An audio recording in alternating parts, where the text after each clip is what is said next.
காங்கிரஸுடைய வலிமை வந்து இந்தியா முழுக்க குறைஞ்சிருச்சு, தமிழ்நாட்டிலையும் அது எதிரொலிக்கும் பீகார் முடிவுகள், அதனால சீட்டு பேரத்தில் வந்து கடந்த தேர்தல் அளவுக்கு கூட இந்த முறை சீட்டு வாங்க முடியாது காங்கிரஸால அப்படின்லாம் பேசுறாங்க. இதை எப்படி பார்க்குறீங்க? எம்பி எலெக்ஷனில் சந்திச்சிருக்கோம், எம்எல்ஏ எலெக்ஷனில் சந்திச்சிருக்கோம், உள்ளாட்சியை சந்திச்சிருக்கோம். இந்த இதில் மட்டும் என்ன நெருடல் வரப்போகுது? ஸோ எல்லா கட்சியும் அப்படி தான் சொல்லுவாங்க, கேட்பாங்க. கடைசி ரியாலிட்டின்னு ஒன்று இருக்குல்ல. இப்போ மொத்தமே 234 தானே இருக்குது. பக்கத்து ஸ்டேட்டில் கடன் வாங்கியா கொடுக்க முடியும்? விசிகா மாதிரியான கட்சிகள் திமுக கூட்டணியில திமுக அடுத்தபடியாக வளர்ந்த கட்சியா எல்லாருக்கும் தெரியுதா நாங்க தானே இருக்கோம், காங்கிரஸ் அப்ப இருந்தாங்க ஆனா இப்ப நாங்க இருக்கோம் அப்படிங்கிற மாதிரி சொல்றாங்கல்ல. யாரை கேட்டாலும் நாங்கள் தான் பெரிய கட்சி, நாங்கள் தான் 2வது 3வதுல இருக்கோம், அதிமுகவோட நாங்கள் தான் 2வது பெரிய கட்சியாக இருக்கோம், இப்படி தான் எல்லோரும் சொல்லுவாங்க. ஆனால் ரியாலிட்டியில் என்ன இருக்கு? கடந்த முறை இருந்த சீட் அப்படியேவாது தக்க வைக்க முடியுமா, இல்லை கூடுதலாக வாங்குவீங்களா? இல்லை, கூடுதலாக வரணும்னு காங்கிரஸ் ஆசைப்படுறது கேட்குறாங்க. ராகுல் காந்தி விஜயோட பேசினாரு, இவங்க தொடர்ந்து ஆட்சியில் பங்கு கேட்குறாங்க, அவர் கொடுக்குறேன்னு சொல்லிட்டாரு, அதனால கடைசி நேரத்தில் மாறுவாங்க அப்படிலாம் சொல்கிறாங்க. எதிர்குரல் காங்கிரஸ் கொடுக்கறது இல்லை, திமுகவுடைய ஒரு கிளை மாதிரி காங்கிரஸ் ஆயிடுச்சு அப்படின்னு சொல்றாங்களே, இதுக்கு என்ன விமர்சனம்? மாஞ்சி எடப்பாடி தாக்குற மாதிரி சட்டசபைக்குள்ள வந்து இங்கே இருக்கிற காங்கிரஸ் எம்எல்ஏக்கள் பேசிக்கிட்டோ இல்லை எங்களை போன்ற தலைவர்கள் மாற்றி திட்டிக்கிட்டோ இருக்க வேண்டிய அவசியம் இல்லை. அப்படியே அதை பயந்துக்கிட்டு காங்கிரஸ் செயல்படுறதுக்கு ஒன்றும் அவசியம் இல்லை. அமைச்சரவையில் பங்கு வேண்டும் அப்படிங்கிற குரல்கள் அடிக்கடி காங்கிரஸ்ல வரதை பார்க்க முடியுது. அது சாத்தியம்னு நினைக்கிறீங்களா? ஒன்னியா நேயர்களுக்கு வணக்கம். இன்று நம்முடன் இணைந்திருப்பவர் காங்கிரஸ் மூத்த தலைவரும் முன்னாள் எம்பியுமான திரு திருநாவுக்கரசு அவர்கள். சர்க்கிட்ட கேட்க நிறைய கேள்விகளும் சந்தேகங்களும் இருக்கு, பேசுவோம். வணக்கம். வணக்கம். வணக்கம். பேச்சுவார்த்தை குழு தொகுதி பங்கீட்டுக்காக போட்டிருந்தாங்க. முதல்வர் ஸ்டாலின் அவர்களை சந்தித்து பேசிட்டும் வந்திருக்கிறாங்க. பீகார் தேர்தல் முடிவுகளுக்கு பிறகாக காங்கிரஸுடைய வலிமை வந்து இந்தியா முழுக்க குறைஞ்சிருச்சு, தமிழ்நாட்டிலையும் அது எதிரொலிக்கும் பீகார் முடிவுகள், அதனால சீட்டு பேரத்தில் வந்து கடந்த தேர்தல் அளவுக்கு கூட இந்த முறை சீட்டு வாங்க முடியாது காங்கிரஸால அப்படின்லாம் பேசுகிறாங்க. இதை எப்படி பார்க்குறீங்க? இல்லை, அது யார் வேணாலும் என்னெல்லாம் பேசிகிட்டு இருக்கலாம், அது வேறு விஷயம். ஆனால் மாநில தேர்தல் என்பது ஒரு மாநிலமும் இன்னொரு மாநிலத்துக்கும் சம்மந்தம் கிடையாது. பீகாரில் இருந்த மாதிரி தான் தமிழ்நாட்டில் இருக்கும், தமிழ்நாட்டில் இருந்த மாதிரி தான் ஒரிசாவில் இருக்கும், பஞ்சாபில் இருக்கும்னு சொல்ல முடியாது. அந்தந்த மாநிலத்தில் இருக்கிற மாநில கட்சிகள், தேசிய கட்சிகள், அவங்களுடைய பலம் பலவீனம், யார் ஆட்சியில் இருக்கா, யார் எதிர்கட்சியில் இருக்கா, எத்தனை கட்சிகள் அங்கே இருக்குது, எப்படி கூட்டணி அமையுது, இதெல்லாம் 1008 விஷயம் இருக்குது ஒரு மாநிலத்தில் வெற்றி தோல்வியை நிர்ணயிப்பதற்கு. அதனால் பீகாரோட தமிழ்நாடை ஒப்பிட முடியாது, ஒப்பிடவும் கூடாது. தமிழ்நாடு தனி. தமிழ்நாட்டில் காங்கிரஸுக்குன்னு ஒரு செல்வாக்கு இருக்குது. அதுவும் இந்த ராகுல் அந்த நேரு குடும்பத்துக்கு அந்த காலத்திலேருந்தே நேராக இருக்கட்டும், அல்லது இந்திரா காந்தி அம்மையாராக இருக்கட்டும், அதுக்கு பிறகு ராஜீவ் காந்தி, சோனியா காந்தி அம்மா, இப்போ ராகுல் காந்தி வரைக்கும். ஸோ தமிழ்நாட்டு மக்களுக்கு அவங்க மேலே ஒரு சிம்பதி, அந்த குடும்பத்தின் மேலே ஒரு மரியாதை, சிம்பதி, அன்பு எப்போவுமே இருக்குது. அது மட்டும் இல்லாமல் கட்சி இப்போ இந்த காமராஜர் காலத்திலேருந்து இங்கே இருக்கக்கூடிய ஒரு கட்சியும் காங்கிரஸும் கட்டமைப்போடு இருக்கக்கூடிய ஒரு கட்சி. ஆட்சிக்கு வரலாம், வராமல் போகலாம், அது வேறு விஷயம். பட் இப்போவும் தமிழ்நாட்டில் வந்து 3வது கட்சி, இப்போ பார்லிமெண்ட்னு பார்த்திங்கன்னா 2வது பெரிய கட்சி காங்கிரஸ் தான். சட்டசபைன்னு பார்த்திங்கன்னா 3வது பெரிய கட்சி காங்கிரஸ் தான். திமுக அதிமுக காங்கிரஸ் தான் அடுத்து 3வது. 10, 17, 18, 19 எம்எல்ஏ மிச்சம் இருக்கிற எம்எல்ஏக்கள் இருக்காங்க. அப்படி 3வது இடத்துல இருக்கிற கட்சி. ஸோ அதனால் அது வந்து அவங்களுக்கும் திமுக பெரிய கட்சி, அவங்களுக்கும் தெரியும். ஸோ கூட்டணிங்கிறது நான் சொன்ன மாதிரி நெருடல் இல்லாமல் எம்பி எலெக்ஷனில் சந்திச்சிருக்கோம், எம்எல்ஏ எலெக்ஷனில் சந்திச்சிருக்கோம், உள்ளாட்சியை சந்திச்சிருக்கோம். இந்த இதில் மட்டும் என்ன நெருடல் வரப்போகுது? அதனால் அவங்களுடைய பலம் பலவீனத்தை வந்து பேசும்போது அதற்கேற்ப நாங்களும் கேட்போம். அதற்கேற்ப அவர் திமுகவும் முடிவு பண்ணி அது பேச்சுவார்த்தை ஃபைனல் ஆகிற போது இறுதியாக ஸ்மூத்தாக பிரச்சனை இல்லாமல் கண்டிப்பாக முடியும். இடையில வந்து எல்லா கட்சியும் நாங்கள் எங்களுக்கு கூட என்ன நல்லது அப்படி இப்படின்னு கேட்குறது, ஆசைப்படுறது, பேசுகிறது, சில பேர் கருத்து சொல்கிறது, இது வந்து சகஜம்தான். காங்கிரஸ் மட்டுமா சொல்கிறாங்க, விடுதலை சிறுத்தை தான் சொல்கிறாங்க எங்களுக்கு போனதை விட கூட வேணும், சீட்டு கூட வேணும். கம்யூனிஸ்ட் தான் சொல்கிறாங்க, நேற்று கூட சண்முகம் சொல்லியிருக்காரு, மார்க்சிஸ்டில் எங்களுக்கு போனதை விட கூட கேட்போம் அப்படின்னு சொல்லியிருக்காரு. ஸோ எல்லா கட்சியும் அப்படி தான் சொல்லுவாங்க, கேட்பாங்க. கடைசி ரியாலிட்டின்னு ஒன்று இருக்குல்ல. இப்போ மொத்தமே 234 தானே இருக்குது. பக்கத்து ஸ்டேட்டில் கடன் வாங்கியா கொடுக்க முடியும்? இருக்கிறது தானே கொடுக்க முடியும். இப்போ திமுக வந்து பெரும்பான்மை இடத்துல நிற்கணும், அவங்க தனியாக ஆட்சி அமைக்கணும். அதில் போய் ஆட்சி அமைக்கிறதுக்கு முந்தைய கூட்டணி கிட்டேன்னு சொன்னால் அது அவங்களுக்கே பலவீனமாயிடும். அதெல்லாம் அப்படி சொல்ல மாட்டாங்க. மந்திரி சேவையில் நாங்கள் வந்து நாங்கள் எல்லாத்தையும் சேர்த்துக்கிறோம், நாங்கள் குறைச்சி நிற்கிறோம்லாம் யார் சொல்லுவா?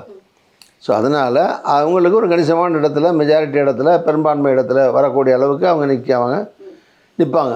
அது தவிர மீத சீட்டுகளை பிரிக்கிற போது சில சீட்டுகள் கூட வரலாம். அதனால் எல்லோரும் எதிர்பார்க்குற மாதிரி, ஆசைப்படுற மாதிரி பிரித்து கொடுக்கறது கஷ்டமான வேலை. அது இதெல்லாம் அந்த பேச்சுவார்த்தையில் தீர்வு வந்துடும், முடிவாயிடும். ஏன்னா கூட்டணி டிமாண்ட் இந்த முறை திமுக அதிகமாக இருக்குது. இன்னும் சில கட்சிகள் கூட வரலாம்னு சொல்கிறாங்க. அதனால நான் சொல்கிறேன், அது கடைசியாக ஃபைனலி யார் வர்றா இருக்கிறவங்களுக்கு யாராருக்கும் பிரிக்கும் போது அது பிரித்து ஸ்மூத்தாக முடிஞ்சிடும். அதில் ஒன்றும் பிரச்சனை இருக்காது. இல்லை, பீகார் தேர்தல் எதிரொலிக்காதுன்னு சொல்லிட்டீங்க. இந்திய அளவுலையும் சரி, மாநில அளவுலையும் சரி, நாங்கள் தான் வந்து அடுத்த இடத்துல இருக்கோம், இரு திராவிட கட்சிகளுக்கு அடுத்துன்னு சொல்றீங்க. நான் விசிகா மாதிரியான கட்சிகள் திமுக கூட்டணியில் திமுக அடுத்தபடியாக வளர்ந்த கட்சியா எல்லாருக்கும் தெரிஞ்சா நாங்கள் தானே இருக்கோம். காங்கிரஸ் அப்போ இருந்தாங்க, ஆனால் இப்போ நாங்கள் இருக்கோம் அப்படிங்கிற மாதிரி சொல்கிறாங்கல்ல. திருமாவளவன் என்ற சகோதரர் நண்பர், எனக்கு வேண்டியவர். அந்த கட்சியுடைய மாநாட்டில் நான் வந்து ஒரு ஆஸ்தான கவிஞர் மாதிரி அவங்க கூப்பிடும்போதெல்லாம் போய் பேசிட்டு வந்துட்டுருக்கேன். ஸோ இதெல்லாம் எல்லா கட்சியும் அவங்க கட்சியை பற்றி பெருமையாவோ புகழ்ந்தோ அவங்க பலம் அதிகமாக இருக்கணும். எல்லா கட்சியும் விடுதலை சிறுத்தை மட்டும் இல்லை, மார்க்சிஸ்ட்டை கேட்டிங்கன்னா நீங்கள் பெரிய கட்சியா, விடுதலை சிறுத்தை பெரிய கட்சினா என்ன சொல்லுவாங்க? சிபிஐ கேட்டால் என்ன சொல்லுவாங்க? சீமானை கேட்டால் என்ன சொல்லுவார்? யாரை கேட்டாலும் நாங்கள் தான் பெரிய கட்சி, நாங்கள் தான் 2வது 3வதுல இருக்கோம். சில பேர் நாங்கள் அதிமுக கூட இருக்கோம். பிஜேபியை கேட்டிங்கன்னா நாங்கள் தான் 2வதுல 3, காங்கிரஸை விட அதிமுகவோட நாங்கள் தான் 2வது பெரிய கட்சியாக இருக்கோம். இப்படி தான் எல்லோரும் சொல்லுவாங்க. ஆனால் ரியாலிட்டியில் என்ன இருக்குது? ஆஸ் அண்ட் டேட்டு திறந்த புத்தகம் மாதிரி இன்றைக்கி எத்தனை எம்எல்ஏ இருக்காங்க, எத்தனை எம்பி இருக்காங்க, எத்தனை வாக்குச்சேர்ந்தம் வாங்கியிருக்காங்க. ஸோ இதானே இது. அப்போ என்ன வாங்க போகிறாங்க? மக்கள்கிட்ட இது பரவலாக எல்லாருக்கும் மக்களுக்கு தெரியுமில்ல. ஒருத்தர் அவங்கள பற்றி சொல்லிக்கிறது வேறு, பெருமையாக சொல்லிக்கிறதோ அதிகமாக சொல்லிக்கிறதோ அது அந்த கட்சியுடைய உரிமை, எல்லோரும் சொல்லத்தான் செய்வாங்க. அது பிரச்சனை இல்லை. அதை நம்ம அது எதுக்கு அது எதையும் போய் இல்லைங்க அவங்க சின்ன கட்சி, நாங்கள் தான் பெரிய கட்சி, அதெல்லாம் இந்த சண்டையெல்லாம் என் நிலைக்கு நான் போட வேண்டியதில்லை. யாரையும் விமர்சிக்க வேண்டியதும் இல்லை. யார் பெரிய கட்சியாக இருந்தாலும் நல்லபடியாக இருங்க, நல்லா வாங்க. கடந்த முறை இருந்த சீட் அப்படியேவாது தக்க வைக்க முடியுமா, இல்லை கூடுதலாக வாங்குவீங்களா? இல்லை, கூடுதலாக வரணும்னு காங்கிரஸ் ஆசைப்படுறது கேட்குறாங்க. போன தடவை இருந்த சீட்டை விட கண்டிப்பாக குறையாது. போன தடவை கண்டெஸ்ட் பண்ணது 25, அது என்னால் சொல்ல முடியும். 25க்கு கீழே இருக்காது, கண்டிப்பாக இருக்காது. திமுகவும் இந்த மாதிரி கொடுக்க மாட்டாங்க, காங்கிரஸும் அதை ஒத்துக்க மாட்டாங்க. ஸோ அதுக்கு மேலே வருதா, எத்தனை வருது, வரலையா, வருதா, அதெல்லாம் பேச்சுவார்த்தையில முடிவு செய்ய வேண்டிய விஷயம். ஏன்னா கடந்த 2 நாட்களாக கட்சி அலுவலகத்திலையும் எங்க பெரும்பான்மையான பலம் இருக்குங்கிறதெல்லாம் பேச்சுவார்த்தை நடந்ததா தகவல்கள் செய்திகள்ல நம்மளால பார்க்க முடிஞ்சது. 40 தொகுதிகள் கேட்பீங்கன்னு தகவல் வருது. இப்போ 25க்கு பதிலாக 30 அல்ல 35 ஏதோ ஒரு எண்ணிக்கை, ஏதோ ஒரு சீட்டு 10 சீட்டு கூட வருது, 5 சீட்டு கூட வருதுன்னா அப்போ எதை கேட்கலாம்? 25ல் நின்னோம், 19 ஜெயித்தாங்க, ஒரு 6-7 இடம் தோற்று போச்சு. அது தோற்று போச்சுன்னா அந்த இடங்களில் வந்து அதே கேட்கலாமா, மாற்றி கேட்கலாமா, எதை கேட்கலாம், எப்படி கேட்கலான்னு ஒரு 10-20 தொகுதியை செலக்ட் பண்ணுவாங்க. அப்போது நமக்கு இருக்கிற பலமாக இருக்கிற தொகுதிகள், வேட்பாளர் இருக்கிற தொகுதிகள், அந்த மாதிரி வாய்ப்பு இருக்கிற தொகுதிகளை ஒரு 11 9 அது செலக்ட் பண்ணி அதுக்குள்ளே ஒரு 10-20 தொகுதியை கொண்டு போய் கொடுப்பாங்க. நம்ம கொடுக்குறதெல்லாம் அவங்க அப்படியே திமுக கொடுத்துருவாங்கன்னு சொல்ல முடியாது. அவங்க இல்லைங்க இந்த தொகுதிக்கு பதிலாக இந்த தொகுதியை வச்சுங்க, இந்த தொகுதிக்கு பதிலாக இந்த தொகுதியை வச்சுங்க,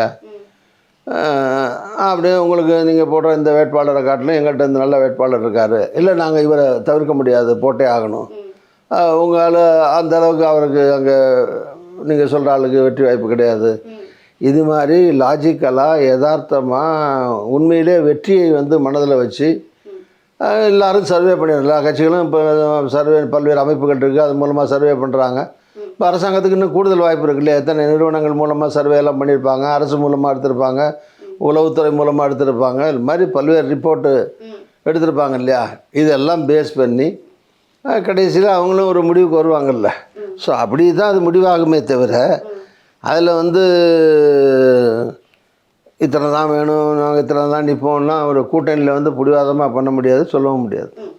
இன்னொரு சந்தேகம், அதுக்கு நீங்கள் முற்றுப்புள்ளி உங்கள் தரப்பில் வச்சுட்டாலும் இன்னும் அரசல் புரசலாக பேச்சுவார்த்தை இருக்குது. ராகுல் காந்தி விஜயோட பேசினார், இவங்க தொடர்ந்து ஆட்சியில் பங்கு கேட்குறாங்க, அவர் கொடுக்குறேன்னு சொல்லிட்டாரு, அதனால் கடைசி நேரத்தில் மாறுவாங்க அப்படிலாம் சொல்கிறாங்க. ராகுல் காந்தி ஏற்கனவே இந்த கரூர் சம்பவம் நடக்கும்போது பேசியிருக்கலாம், இல்லை பேசினார்னே வச்சுங்க. நாளைக்கு ஏதோ ஒரு பிரச்சனை, ஒரு அசம்பாவிதம் பேசலாம். இதெல்லாம் அரசியல் ரீதியாக ஒரு தலைவர் இன்னொரு தலைவரோட பேசுகிறது, அவங்க வீட்டு கல்யாணம் நடந்தால் போய் கலந்துக்கிறது, இல்லை யாருக்காவது உடம்பு சரியில்லைன்னா அதை பற்றி கருத்து கேட்குறது, ஆறுதல் சொல்கிறது, நலம் விசாரிக்கிறது, இதெல்லாம் அரசியலில் வந்து ஒரு பண்பான அரசியலில் இருக்க வேண்டிய விஷயங்கள் அது. அந்த பண்பாட்டின் அடிப்படையில் அந்த ஸ்பாட்டில் என்ன நடந்ததுன்னு முதலமைச்சர்கிட்ட ரிப்போர்ட் கேட்டார். அங்கே இருந்தவருங்கிற முறையில் அவற்றையும் கேட்டார். அதுக்கும் வந்து கூட்டணி அந்த நேரத்தில் 41 பேர் செத்து போயிருக்கிற போது போய் யாராவது இறந்த சூழ்நிலையில் கூட்டணி பேசியிருக்க மாட்டாங்க ஒரு தலைவர். அதனால் அப்போ ஒன்றும் கூட்டணியும் பேசலை, அதை பற்றியும் பேசலை, போகிறதுக்கு வாய்ப்பும் இல்லை. இல்லை அது நேற்று அப்படி நீங்கள் சொன்ன மாதிரி இந்த மாதிரி யுவங்கள் அங்கே போவாங்களா அங்கே போவாங்கன்னு இருந்த யுவங்கள் கூட கமிட்டி போட்டு அந்த கமிட்டி போய் நேற்று திமுக தலைவரை ஸ்டாலின் அவர்களையும் அந்த கட்சியையும் பார்த்துட்டு நாங்கள் கமிட்டி போடுறோம், அடுத்த கட்டமாக தொடர்ந்து பேசுவோம்லாம் பேசிட்டு வந்த பிறகு இந்த யுவங்களுக்கெல்லாம் அதோட முற்றுப்புள்ளி ஆயிடுச்சுன்னு அர்த்தம். ஸோ அது முடிஞ்சது. இல்லை, வாக்குமூல தாக்கல் பண்ணதுக்கு பிறகு கூட கூட்டணி மாறினதுலாம் தமிழக வரலாறுல இருக்கு. சின்ன சின்ன கட்சிகள் 1 சீட் 2 சீட் வாங்குற கட்சிகள் இங்கே பேசலாம் அங்கே பேசலாம். காங்கிரஸ் ஒரு கணிசமான இடங்களில் நிற்கக்கூடிய ஒரு கட்சி, தொடர்ச்சியாக ஒரு கூட்டல் இருக்கிற கட்சி, நிமிஷத்துக்கு நிமிஷம் வந்து மாற்றியெல்லாம் முடிவெடுக்க மாட்டாங்க, எடுக்காது. ஓகே, தொடர்ந்து அதிமுக மேலே வைக்கப்படுற குற்றச்சாட்டு என்னன்னா பாஜகவுடைய பீட்டிங், டெல்லியில் இருக்கக்கூடிய கிளை அலுவலகம் தான் அதிமுக இங்கே இருக்குது. அதே மாதிரி சமீப நாட்களாக வந்து என்னதான் வந்து கூட்டணி கட்சியாக இருந்தாலும் சட்டம் ஒழுங்குலையும் சரி எதிர்குரல் காங்கிரஸ் கொடுக்கறது இல்லை, திமுகவுடைய ஒரு கிளை மாதிரி காங்கிரஸ் ஆயிடுச்சு அப்படின்னு சொல்றாங்களே, இதுக்கு என்ன விமர்சனத்துக்கு? சரி, இதெல்லாம் வந்து சகஜமாக ஒருத்தர் மேலே ஒருத்தர் சொல்லக்கூடிய குற்றச்சாட்டுகள். யாரும் யாருக்கும் பீட்டியமா அப்படின்னு அறிவிச்சுக்கிட்டு யாரும் செயல்பட மாட்டாங்க அப்படின்னு அந்த கட்சி வளர்க்க முடியாது. அந்த கட்சி ஒரு கட்சி தலைவர் அந்த கட்சியை ஒழிக்கிறதுக்கோ அழிச்சு கொள்றதுக்கோ அந்த கட்சியில் இருக்க தொண்டர்களோ தலைவர்களோ நிர்வாகிகளோ யாரும் அந்த மாதிரி முடிவெடுக்க மாட்டாங்க, செயல்பட மாட்டாங்க, விரும்ப மாட்டாங்க. பட்டு இப்போ உதாரணமாக காங்கிரஸ் திமுக கூட்டணியில் இருக்குது, திமுக ஆட்சியில் இருக்குது. கூட்டணி கட்சியிலுங்கிறதுல ஒரு ஒரு விமர்சனம் பண்ணும்போது இப்போ அதிமுக பண்ணுற விமர்சனத்துக்கும் ஒரு கூட்டணி கட்சியாக இருந்து பண்ணுற விமர்சனத்துக்கும் வந்து வித்தியாசம் கண்டிப்பாக இருக்கும். மாஞ்சி மாஞ்சி எடப்பாடி தாக்குற மாதிரி சட்டசபைக்குள்ளே வந்து இங்கே இருக்கிற காங்கிரஸ் எம்எல்ஏக்கள் பேசிக்கிட்டோ இல்லை எங்களை போன்ற தலைவர்கள் மாற்றி மாற்றி திட்டிக்கிட்டோ இருக்க வேண்டிய அவசியம் இல்லை.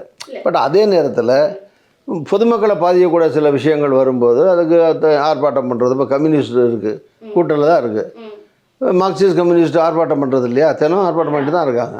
அதே மாதிரி காங்கிரஸும் ஆர்ப்பாட்டமோ கண்டன அறிக்கைகளோ கொடுத்துட்டு தான் இருக்குது. ஆனால் அதில் வந்து ஒரு மென்மை தன்மை இருக்கும், அது இருக்கத்தானே செய்யும். கூட்டணியில் வந்து நேச்சுரல், அது கூட்டணியில் வந்து மாஞ்சி மாஞ்சி ஒரு சண்டை கழுத்தை பிடிச்சிட்டு கட்டி பிடிச்சி உருள முடியாது, சண்டை போட்டுக்கிட்டு அப்படி பண்ண முடியாதுல்ல. பொதுமக்கள் பிரச்சனையும் கொண்டுட்டு போகணும், சொல்லணும், அரசாங்க கவனத்தை கொண்டு போய் இது தப்புங்க, இதை செய்யாதீங்க, இல்லை இதை திரும்ப பெறுங்க அப்படின்னு சொல்லணும். அதை சொல்லிட்டு தான் இருக்கும். அது சிலதை கேட்பாங்க, சிலதை கேட்க மாட்டாங்க. இது வந்து இந்த கூட்டணி கேட்கலைங்கிறதுக்காக உடனே அடுத்த நாளே கோச்சிட்டு வெளியே போக முடியாது. ஸோ கூட்டணி தர்மம்னு ஒன்று இருக்குது, அதை பின்பற்றி தான் நாங்கள் இல்லை யார் இருந்தாலும் இப்படி தான் செயல்பட முடியும். அதே மாதிரி தான் அதிமுக ஆகும். அதிமுக பிஜேபியோட ஒரு கூட்டணியில் இருக்காங்க. ஸோ கூட்டணியில் இருந்துக்கிட்டு பார்லிமெண்ட்டுக்குள்ளே திமுக எதுக்கிற மாதிரி எல்லாத்தையும் வந்து அதிமுக எதுக்கிட்டு இருக்க முடியாது. பட் அதே நேரத்தில் மெயின் வந்து எந்த கட்சியில் யார் எங்கே இருந்தாலும் எந்த கூட்டணியில் இருந்தாலும் மக்கள் நலன் அதான் முக்கியம். அந்த மாநிலத்தினுடைய நலன், மக்களுடைய நலன், கட்சியுடைய நலன்களை காட்டிலும் அதான் முக்கியம். ஸோ அதுக்கு பாதிப்பு வராமல், அதுக்கு வந்து நாம் வந்து உடந்தையாக இருக்காமல் இது சரிதான் அப்படின்னு ஒரு தவறு நடக்கும்போது அந்த தவறை வந்து நியாயப்படுத்தாமல் இருக்கணும். அதுதான் இருக்கணும். அது மாதிரி சில விஷயங்களில் வந்து நாங்கள் அப்படி இருக்கோம்னு நான் நம்புகிறேன்.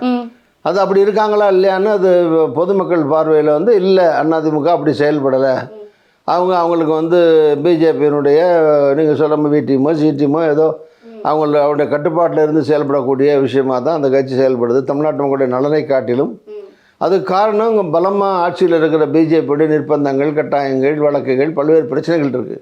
அதே மாதிரி காங்கிரஸும் திமுகவால் அப்படி வைக்கப்பட்டிருக்கா? இல்லை, காங்கிரஸுக்கு என்ன வைக்கிறதுக்காக என்ன இருக்குது? காங்கிரஸுக்கு என்ன இருக்குது? காங்கிரஸ் மத்தியில் பவர் இருக்குது, அங்கே பல்வேறு விதமான துறைகள் இருக்குது நிர்பந்தத்துக்கு, அதெல்லாம் வேறு விஷயம். இங்கே தமிழ்நாட்டில் என்ன இருக்கும், ஸ்டேட் கவர்மெண்ட்டு அப்படியே அதை பயந்துக்கிட்டு காங்கிரஸ் செயல்படுறதுக்கு ஒன்றும் அவசியம் இல்லை. திமுக பயப்பட வேண்டிய அவசியம் இல்லை, பயப்படவும் இல்லை காங்கிரஸ். பயப்படுங்கிறதுனா வந்து மரியாதை ஒருத்தருக்கு ஒருத்தர், யாருக்கும் யாரும் உலகத்தில் பயப்பட வேண்டியதில்லை. உங்களுக்கு நான் பயப்பட வேண்டியதில்லை, எனக்கு நீங்கள் பயப்பட வேண்டியதில்லை. தனி மனிதர்களே ஒரு மனிதருக்கு ஒருத்தர் மனிதர் பயப்பட வேண்டியதில்லை. நாட்டில். அப்புறம் இப்போ கட்சிக்கு ஒரு கட்சி எதுக்கு பயப்படணும்? விசிக எந்த கட்சிக்கும் யாரும் பயப்பட வேண்டியதில்லை.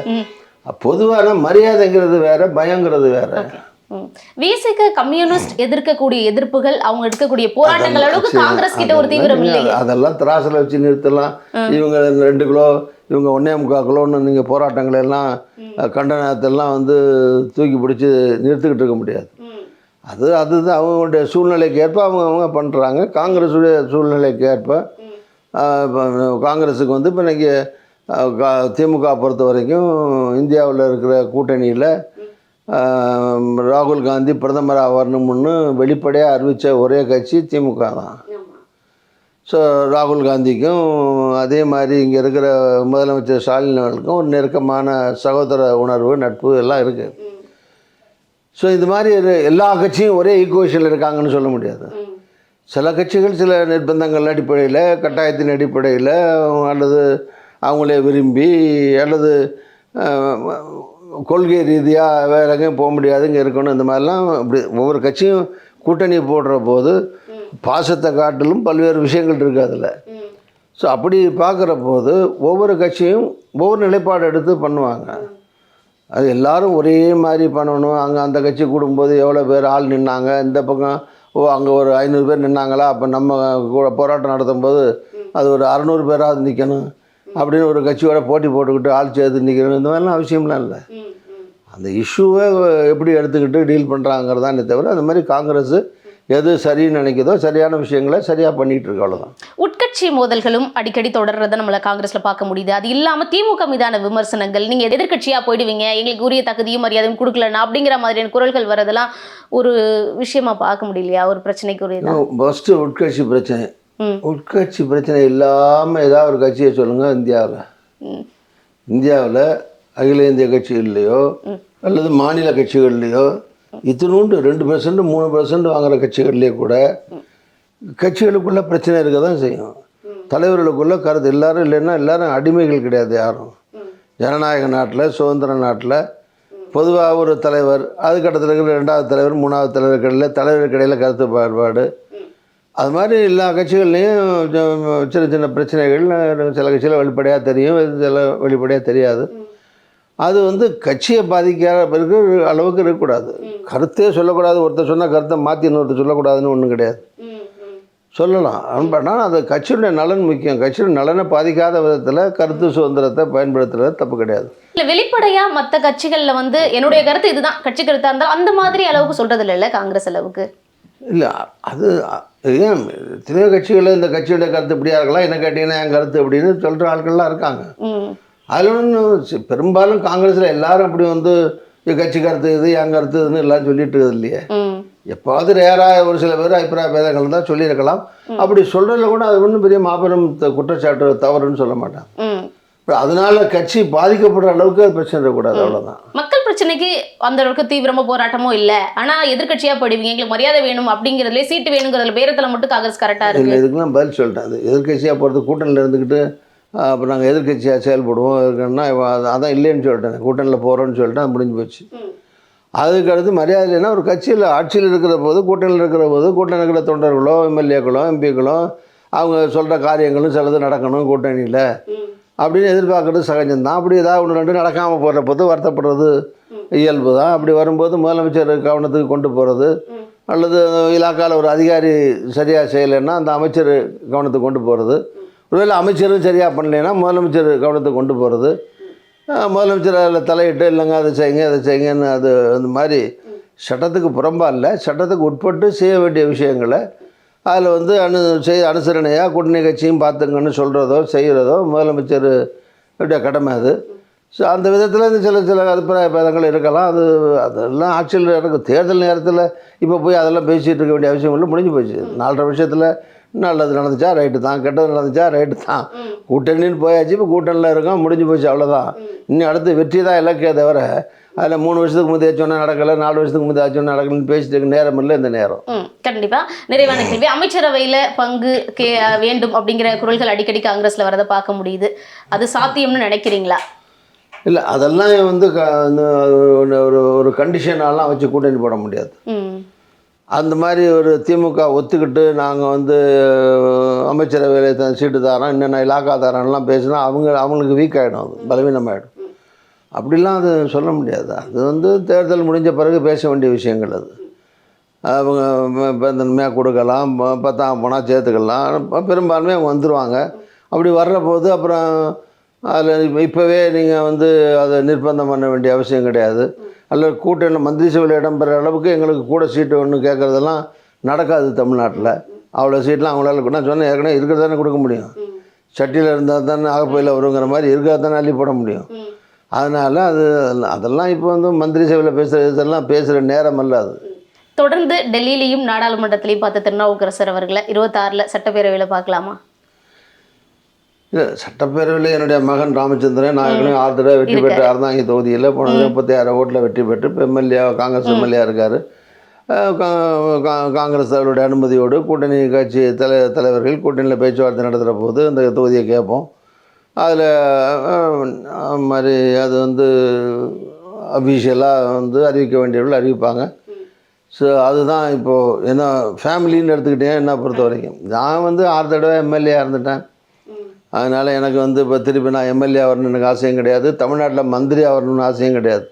தமிழ்நாட்டில் புரட்சி எம்ஜிஆர் காலத்தில் நான் துணை சபாநாயகர் 10 வருஷம் மந்திரி, வாஜ்பாய் காலத்தில் டெல்லியில் மந்திரி எல்லாம் இருந்துட்டேன்.